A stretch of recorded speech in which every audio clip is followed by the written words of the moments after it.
ಮೊದಲ ಹಂತದ ಚುನಾವಣೆಗೆ 10 ದಿನ ಬಾಕಿ ಇದೆ. ಈ ಬೆನ್ನಲ್ಲೇ ರಾಜ್ಯ ರಾಜಕಾರಣದಲ್ಲಿ ಒಂದಿಷ್ಟು ಮಿಂಚಿನ ಬೆಳವಣಿಗೆಗಳಾಗ್ತಾ ಇದೆ.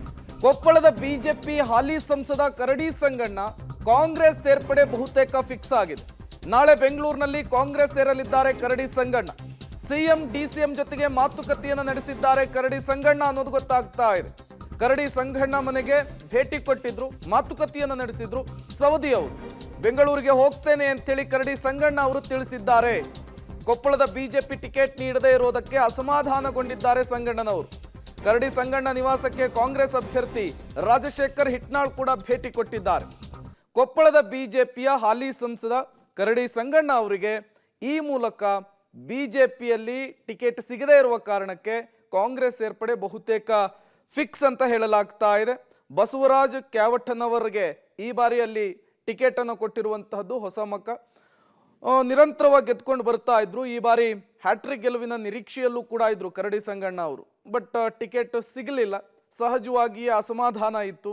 ರಾಜ್ಯ ನಾಯಕರುಗಳು ಕೂಡ ಅವರನ್ನ ಮನವೊಲಿಸುವಂತಹ ಕೆಲಸ ಮಾಡಿದ್ರು. ಅದು ಕೂಡ ಫಲ ಕೊಟ್ಟಂತೆ ಕಾಣಿಸ್ತಾ ಇಲ್ಲ. ನಿಖರವಾದ ಮಾಹಿತಿ ಬಂದಿಲ್ಲ ನನಗೆ. ಬರ್ರಿ ಅಂತ ಹೇಳಿದಾರೆ. ಇವತ್ತು ಬೆಂಗಳೂರಿಗೆ ಹೊರಟಿದ್ದೀವಿ. ಇಲ್ಲ, ನಮಗೆ ನಮ್ಮ ಸಹೋದರರು ಏನು ಮೊದಲು BJP ಕರ್ಕೊಂಡು ಬಂದಿದ್ರಲ್ಲ, ಲಕ್ಷ್ಮಣ ಸಹೋದರರು ಅಂಬ್ರೇಗೌಡರು ಕೂಡ ಅವರು ನನ್ನ ಫ್ರೆಂಡ್. ಅವರು ಜಿಲ್ಲಾ ಬ್ಲಾಕ್ ಕಾಂಗ್ರೆಸ್ ಅಧ್ಯಕ್ಷರಾಗಿದ್ದಾರೆ. ಅವರು ಕೂಡ ಮಾತಾಡಿದ್ದಾರೆ, ಕರೆದಿದ್ದಾರೆ. ಅಲ್ಲಿ ಮುಖ್ಯಮಂತ್ರಿಯವರನ್ನ ಮತ್ತು ಉಪಮುಖ್ಯಮಂತ್ರಿಗಳನ್ನು ಭೇಟಿ ಆಗ್ತೀವಿ. ಅವರ ನಿರ್ಣಯವನ್ನು ಆಲಿಸಿದ ಮೇಲೆ ನಾನು ಕೂಡ ನಿರ್ಣಯ ಮಾಡ್ತೀನಿ. ಇಲ್ಲ ಅಲ್ಲೇ ಡಿಮ್ಯಾಂಡ್ ಇಲ್ಲಿ ನನ್ನ ಹತ್ರ, ಇಲ್ಲಿ ನಿಮ್ಮ ಹತ್ರ ಹೇಳೋದಲ್ಲ ಡಿಮ್ಯಾಂಡ್. ಅವ್ರ ಜೊತೆ ಮಾತಾಡಿದ ಮೇಲೆ ನಿಮ್ಗೆ ಹೇಳ್ತೀನಿ. ಅಲ್ಲ, ಸೇರಿದ ಮೇಲೆ ಎಲ್ಲದಕ್ಕೆ ಉತ್ತರ ಹೇಳ್ತೀನಿ. ಅದಾದ ನಾನು ಅದು ಮುಖ್ಯಮಂತ್ರಿಯವ್ರ ಜೊತೆ ಉಪಮುಖ್ಯಮಂತ್ರಿಯವ್ರ ಜೊತೆ ಮಾತಾಡಿದ ಮೇಲೆ ನಮ್ಮ ಪಾರ್ಲಿಮೆಂಟ್ ಕ್ಷೇತ್ರದ ಎಲ್ಲ ನಾಯಕರ ಜೊತೆ ಕೂಡ ಅಲ್ಲಿ ಚರ್ಚೆ ಮಾಡ್ತೀವಿ. ನಿರ್ಣಯ ಆದಮೇಲೆ ನಾನು ಇದೇ ವಿಚಾರಕ್ಕೆ ಸಂಬಂಧಪಟ್ಟಂತೆ ಮತ್ತಷ್ಟು ಡೀಟೇಲ್ಸ್ ಅನ್ನು ಕೊಡ್ತಾರೆ ನಮ್ಮ ಪ್ರತಿನಿಧಿ ಮುಕ್ಕಣ್ಣ ಕತ್ತಿ. ನೇರ ಸಂಪರ್ಕದಲ್ಲಿ ಜಾಯಿನ್ ಆಗಿದ್ದಾರೆ. ಮುಕ್ಕಣ್ಣ ಕತ್ತಿ, ಏನಾಗಬಹುದು ಕರಡಿಯವರ ನಿರ್ಧಾರ ಅಂತ?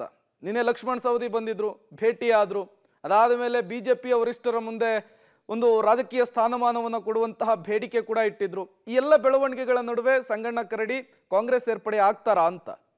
ಹೌದು ಪ್ರೇಮ್ ಕುಮಾರ್, ಈಗಾಗಲೇ ಕರಡಿ ಸಂಗಣ್ಣ ಅವರು ಕಳೆದ 4 ಬಾರಿ ಶಾಸಕರಾಗಿದ್ದರು ಮತ್ತು 2 ಬಾರಿ ಸಂಸದರಾಗಿದ್ದರು. ಈ ಕಾರಣಕ್ಕಾಗಿ ಸಾಕಷ್ಟು ನಿರೀಕ್ಷೆ ಇಟ್ಟಿದ್ರು. ಹ್ಯಾಟ್ರಿಕ್ ಈ ಬಾರಿ ಕೊಪ್ಪಳದಲ್ಲಿ ಸಾಧನೆ ಮಾಡ್ತೀನಿ ಅಂತ ನಿರೀಕ್ಷೆ ಇಟ್ಕೊಂಡಿದ್ರು. ಆದರೆ BJP ಅಂದರೆ ಟಿಕೆಟ್ ಕೊಳ್ಳಾರದ ಕಾರಣಕ್ಕಾಗಿ ಸಾಕಷ್ಟು ನಿರೀಕ್ಷೆ ಹುಸಿಯಾಗಿದೆ ಅಂತ ಹೇಳ್ಬೋದು. ಈಗಾಗಲೇ ಸಾಕಷ್ಟು ಐಡ್ರಾಮನ ಮಾಡಿದ್ರು ಅಂದರೆ ಸಂಗಣ್ಣ ಕರಡಿ ಅವರು.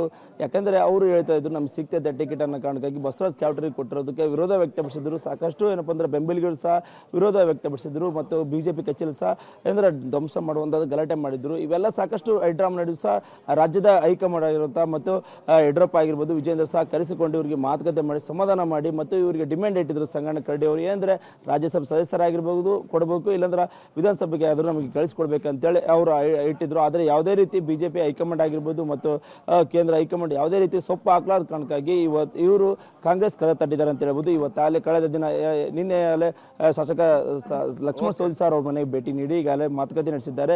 CM ಸಿದ್ದರಾಮಯ್ಯ ಆಗಿರ್ಬೋದು ಮತ್ತು DK ಶಿವಕುಮಾರ್ ಜೊತೆಗೆ ಮಾತುಕತೆ ನಡೆಸಿ ಈಗಾಗಲೇ ಫೈನಲ್ ಆಗಿದೆ. ನಾಳೆ ಬಹುತೇಕವಾಗಿ ಕಾಂಗ್ರೆಸ್ಗೆ ಸಂಗಣ್ಣ ಕರಡಿ ಅವರು ಹೋಗುವುದು ಬಹುತೇಕ ಫಿಕ್ಸ್ ಆಗಿದೆ. ಅವರಾಗಲೇ ಇವತ್ತು ಸಹ ಭೇಟಿ ಮಾಧ್ಯಮಗಳಿಗೆ ಮಾತಾಡಿ ಏನಂದ್ರು, ಅವರಾಗಲೇ ಈಗಾಗಲೇ ನಾನು CM ಆಗಿರ್ಬೋದು ಮತ್ತು DK ಶಿವಕುಮಾರ್ ಜೊತೆಗೆ ಮಾತುಕತೆ ಮಾಡಿದ್ದೀನಿ. ಈಗ ನಾಳೆ ಅಧಿಕೃತವಾಗಿ ಕಾಂಗ್ರೆಸ್ ಸೇರುವುದಾಗಿ ಹೇಳಿದ್ದಾರೆ ಅಂತ ಹೇಳ್ಬೋದು. Prem Kumar. Okay, thank you Mukkanna Katti ತಮ್ಮೆಲ್ಲ ಮಾಹಿತಿಗಾಗಿ.